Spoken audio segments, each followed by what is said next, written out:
எனக்கு ஏற்பட்ட ஆபத்துக்கு காரணம் யாருன்னு தெரியும். உங்க ஃபேவரட் சீரியல்ஸ் இனி டிவிக்கு முன்பே சன் நெக்ஸ்டாப்ல. அத்த, நான் ஒன்னு சொன்னா தப்பா நினைச்சுக்க மாட்டீங்களே? சொல்லுங்க மாப்ள. பாக்குறப்பவே சாப்பிடணும் போல இருக்கு. ஃபுல் கட்டு கட்ட போறேன். நீங்க கண்ணு வச்சிட கூடாது அத்த. நீங்க மொத்தத்தையும் சாப்பிட்டாதே எங்களுக்கு சந்தோஷம். ஆஹா ஆஹா, பூங்குடி வயித்த காய போட்டு பசியோட இருந்ததுலயே ஒரு அர்த்தம் இருக்கு. பாக்குறப்பவே சாப்பிடணும் போல இருக்கே.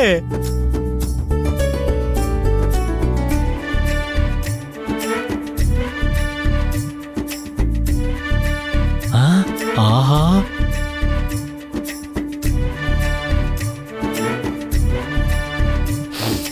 ஆஹா,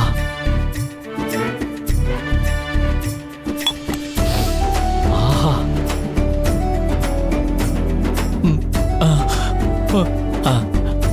அத்தை, சொல்லுங்க மாப்ள. பொதுவாவே விதவிதமா சமைப்பாங்கன்னு கேள்விப்பட்டிருக்கேன். அதுக்குன்னு இத்தனை வகையா? ஐயோ, பார்த்தாலே பசி அடங்கினு போல இருக்கு. இதுவே கம்மின்னு உங்க மாமா சண்டைக்கு வராரு. நீங்க வேற அதிகம் சொல்றீங்க. ஐயோ, இதுவே ரொம்ப ஜாஸ்தி அத்தை. இப்படி பேசிட்டே இருந்தா எப்படி? சீக்கிரம் எடுத்து சாப்பிடுங்க.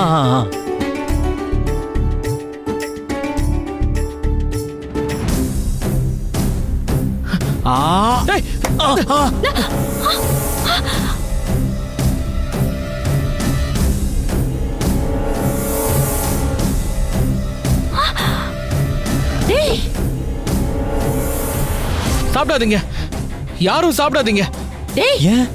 என்னடா இது? மாப்பிள்ள சாப்பிட போறப்ப இப்படி தட்டி விட்டுக்கிட்டு இருக்க? ஐயோ அம்மா, இது என்னன்னு பாருமா. பள்ளி, பல்லி,